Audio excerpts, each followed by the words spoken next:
maka bonusnya akan semakin lebih banyak. Nah, menurut saya Gus Maimun dengan analogi itu yang kategori yang pintar-pintar itu, jadi memanfaatkan momen ini ada organisasi daripada dibiarkan nganggur, lebih baik dimasuki, toh nanti ini bisa bermanfaat kan gitu. Saya lebih berharap begini, Mas Mirza. Pemuda di Jawa Timur itu jumlahnya ribuan, nggak mungkin nggak ada yang bagus kan gitu loh.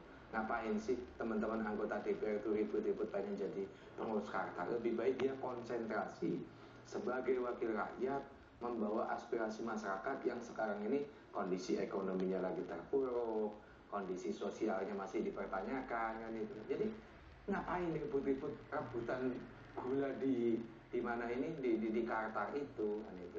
Bisa jadi ini bukan gula satu-satunya diperebutkan ya? Mestinya masih ada yang lain. Mestinya masih ada yang lain. Jadi anggota DPR itu paling enak kok. Mana sih ada orang bosan jadi anggota DPR? Nggak ada. Yang dalam bahasa Jawa tanduk itu juga banyak. Saya mau tanya nih Pak, soalnya kan mengamati wakil rakyat begitu dari yang DPR Surabaya, Jawa Timur juga begitu ya. Jadi anggota DPR itu enak begitu. Kalau pendapatan lumrahnya per bulan itu berapa sih anggota DPR? Kalau DPRD Surabaya itu antara 10 sampai 15 yang dibawa pulang. Kalau DPRD Jatim sudah di atas 25. Itu yang dibawa pulang atau yang sesuai peraturan? Misalnya nggak sesuai peraturan, ini sesuai peraturan ya? Yang sesuai peraturan toh Mas. Ya, kalau yang nggak sesuai peraturan ya saya nggak tahu tuh. Ini yang masuk di permasalahan ini dipertanyakan ini ya. Ini apa itu ya saya nggak tahu. Baik, kalau untuk sekali kampanye sosok individu calon wakil rakyat ini membutuhkan dana berapa untuk dapat suara dari dapil-dapilnya begitu? Miliaran mestinya. Yang saya dulu nggak jadi aja, nggak jadi artinya startnya sudah dipatahkan lebih dulu karena menang di MK itu aja udah ratusan juta, apalagi yang jadi ya mesti miliaran. Oke, kita hitungan 1 miliar saja ya, dengan hitungan 20 juta per bulan begitu berarti per tahunnya sekitar 240 juta. Dalam 5 tahun masa menjabat berarti 1 miliar balik modal begitu kan sebenarnya? Iyalah. Nggak balik modal. Untung ini yang lumrah ya, maksudnya yang lumrah ya, yang tidak ada katakanlah sekarang kan disoroti karena banyak penggunaan uang-uang yang semestinya bukan haknya begitu. Jadi gini, jadi anggota DPR itu Mas Wirza harus dibedakan antara uang resmi dengan uang tidak resmi. Yang uang resmi itu pendapat pundi-pundi mereka itu, misalkan dia kunjungan kerja, setiap kunjungan kan dapat duit dan dapat tamasya juga, piknik sekalian kan gitu. Ini yang masih bermasalahkan kan ini ya. Yang Jawa Timur, Surabaya. Jasmas itu setiap turun itu kan juga dapat sangu, ya kan? Karena itu ada biaya komunikasi setiap anggota DPR pusat juga seperti itu. Jadi itu resmi semua, pundi-pundinya. Yang nggak resmi ya harus gak bisa dihitung itu juga. Maka jangan heran kalau ada anggota dewan yang dulunya miskin sekarang jadi orang kaya baru ya. Itu jangan heran gitu. Bagi saya anggota DPR mau cari uang senyampang itu resmi itu sah. Tetapi ada etika yang menurut saya dari dulu kita pertanyakan tetapi tidak pernah digubris. Itu mulai dari Sabang sampai Merauke. Contoh begini, penyakit anggota DPR dari dulu itu kan kunjungan kerja. Bayangkan itu, kayak DPRD Surabaya, hampir setiap bulan itu kan mesti kosong. Ada aja durasi dalam 1 minggu, mulai komisi A sampai komisi D itu yang dia keluar. Dan yang dituju ya itu aja, Jakarta, Bali, nggak mungkin dia kunjungan itu ya 1000 sekali, 1001 lah yang ke Papua kan itu, atau ke Ambon sana yang nggak ada. Pasti yang tempat-tempat berbau wisata atau berbau piknik kayak Jakarta itu. Contoh begini, suatu saat saya di Bali, kebetulan saya lagi nangani kasus di bandara itu ketemu dalam satu komisi A waktu itu. Saya tanya gitu loh, ini semua ikut-ikut. Saya tanya, sampai niat piknik apa niat kunjungan kerja? Kalau kunjungan kerja kan menurut saya begini, satu komisi itu 2 orang ke Bali, misalkan dia mau ngomong soal hukum di sana, perda parkir misalkan. 2 orang ini yang menelaah pulang menyampaikan ke teman-temannya ke satu komisi presentasi kan itu. Lah kalau rombongan 10 orang ini kan dipertanyakan.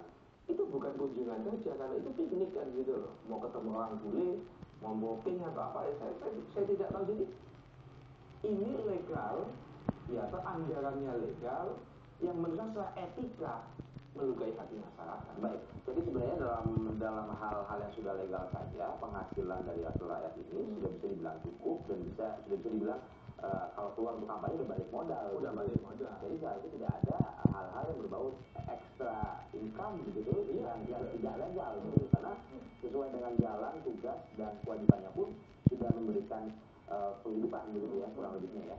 Nah pertanyaan berikutnya adalah untuk masalah perangkapan jabatan ini yang Anda soroti sekarang adalah Kartar. Apakah ini hanya Kartar saja yang Anda lihat atau ada yang lain? Jadi gini, ketika kita menyuarakan ini, pengurus Kartar analogi menyampaikan, kenapa cuma kita yang disorot?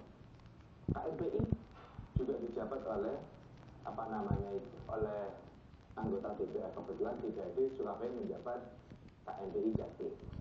Saya ini kan tidak tahu menahu soal-soal seperti itu. KMPI itu saya juga tidak pernah ngurusi, jadi pengurus juga nggak pernah dan tidak kepengen. Atau juga tidak. Kalau ada masukan begini, ya saya tambah senang. Pasti nanti kita persoalkan. Cuman bedanya begini, kalau yang KMPI setelah saya tanya-tanya di teman-teman DPR Surabaya, dia ini belum dilantik.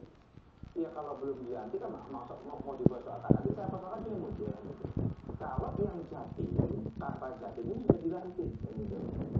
Ini yang kita persoalkan. Tapi kalau ada masukan bahwa KMPI Jatim itu juga dapat dana bantuan dari APBD Jatim, silakan kasih tahu ke saya kan gitu. Analogi BPR ke saya, nih kamu itu sebagai teman masa cuma aku yang bisa kasih tahu KMPI dapat 1 M misalkan, dapat 2 M, kasih tahu supaya ini buat senjata saya untuk melaporkan pengurus KMPI Jatim yang kebetulan berangkat dengan anggota DPR. Tapi lepas dari adanya uang yang terlibat di dalamnya ataupun tidak begitu, dengan adanya aturan dari tahun 2009 nomor 27 ini sendiri, itu kan harusnya memang otomatis tidak boleh karena ini namanya aturan dan saklek gitu kan. Jadi begini, analogi menyampaikan yang tidak boleh itu kan organisasi yang dibiayai oleh APBD. Ya sudah, kalau gitu yang 450 nggak bisa kita pakai supaya dia bebas. Artinya tidak masuk kategori larangan di dalam pasal 327C itu kan itu. Pertanyaan saya begini, kenapa sekarang baru ngomong? Kenapa tidak sejak awal sebelum menjabat? Komitmen ketika dia terpilih menyampaikan bahwa Kartar ini sejak saya dilantik karena ada undang-undang yang melarang, maka kita tidak boleh menggunakan APBD. Kan tidak pernah ngomong seperti itu. Baru sekarang setelah dipersoalkan. Saya tanya, lu kemarin pelantikan di Gerhadi itu pakai duitnya siapa? Kalau bukan duitnya rakyat kan gitu. Itu gedung-gedungnya pemerintah yang dibiayai oleh APBD. Yang kedua, Mas Mirza, baru menjabat ini sudah arogan. Arogannya begini, di depannya Gerhadi itu ada taman, ada patung gubernur Solo. Itu dari dulu tidak boleh ada baliho, ada bando di situ, pasang pengumuman. Dia ini pada saat mau dilantik itu sudah pasang sekitar berapa ya, 4x8 atau itu sudah besar. Itu larangan di situ, tidak boleh. Yang hanya ketika ada pemasangan spanduk atau baliho itu hanya gubernur dan wakil. Kalau ada upacara-upacara gitu, itu baru ada. Selain itu nggak boleh. Iklan-iklan juga dulu ya itu loh, pasang di situ. Apakah itu bukan bentuk arogan? Baru dilantik, belum dilantik. Kalau dia, maksudnya kalau yang bersangkutan menyebutkan bahwasanya tidak ada yang melarang kok, atau memang tidak ada aturannya, atau bagaimana begitu? Bagaimana mau melarang? Mereka itu anggota DPRD Jatim. Pemkot juga nggak mungkin berani.